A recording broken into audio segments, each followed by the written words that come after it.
Last ভিডিওতে যেমনটা বললাম, আমরা এসেছি শিপ্রা নদীর ঘাটে। এখনই এখানে আরতি শুরু হবে। সন্ধে হওয়ার সাথে সাথেই শুরু হলো আরতি।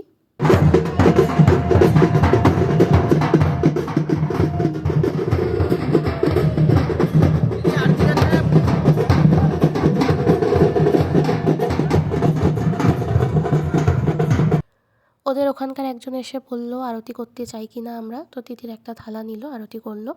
আমি এই সবটা তোমাদের জন্য ক্যাপচার করলাম, খুব সুন্দর লাগছিল। তারপর আরতি শেষ হলো, আমরা সবাই আরতির তাপ নিলাম, প্রদীপের আর কি আলোর আগুনের। অনেক লোক হয়ে গেছিলো, ওরা সবাই নিজেদের মধ্যে নাচানাচিও করছিল আর কি। তো একটা নাগারা টাইপের ওই বড় ঢোল টাইপের ইনস্ট্রুমেন্ট দেখলাম ওরা ওখানে বাজায়, যেটা আমি আগে কোনো আরতিতে, নদীর আরতিতে দেখিনি। তারপর আমরা যে প্রদীপগুলো কিনেছিলাম ওগুলোই জলে ভাসিয়ে দিলাম। তারপর বেরিয়ে পড়লাম, গন্তব্য হচ্ছে হরসিদ্ধি মাতার মন্দির।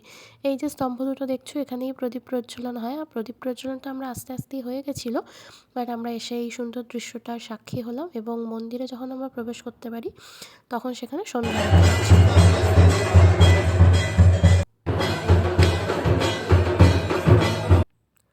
তারপর পুরোটা আমরা ঘুরে দেখলাম, এই যে হরসিদ্ধি মাতার মন্দির, সবটা আমরা ঘুরে দেখলাম, কিছু ফটো টটোও তুললাম।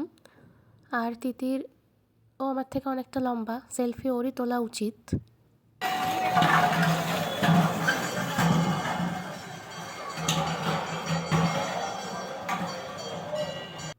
কিন্তু সেলফি তুলতে পারে না, আমি সেটাই বলছিলাম। যাই হোক, তারপর আমরা ওখান থেকে বেরোলাম। রাস্তার ধারে এরকম প্রচুর দোকান ছিল। মাঝখানে আমরা ফুচকাও খেয়েছিলাম, মানে পানিপুরি আর কি।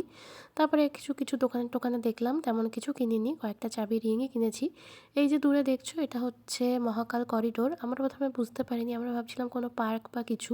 গেটে সেরকমই একটা কিছু লেখা ছিল। যাই হোক, তিতির বলছিল মহাকাল ওই দিনই দর্শন করবে। আমার ইচ্ছা ছিল যে পরদিন সকালে আসবো, সেদিন একটু টায়ার্ড হয়ে গেছিলাম, আগের দিন আরএসিতে ট্রাভেল করেছি, একটু ঘুম হয়নি। কিন্তু বুঝিনি সেই দিন রাতেই কপালে মহাকাল দর্শন ছিল, স্বয়ং তিনিই বোধহয় টেনে নিয়ে গেছিলেন। আমরা যাবো না করে অন্য একটা রাস্তা দিয়ে সেই মন্দির চত্বরেই ঢুকে পড়লাম। অবশেষে দর্শন হলো, জয় শ্রী মহাকাল।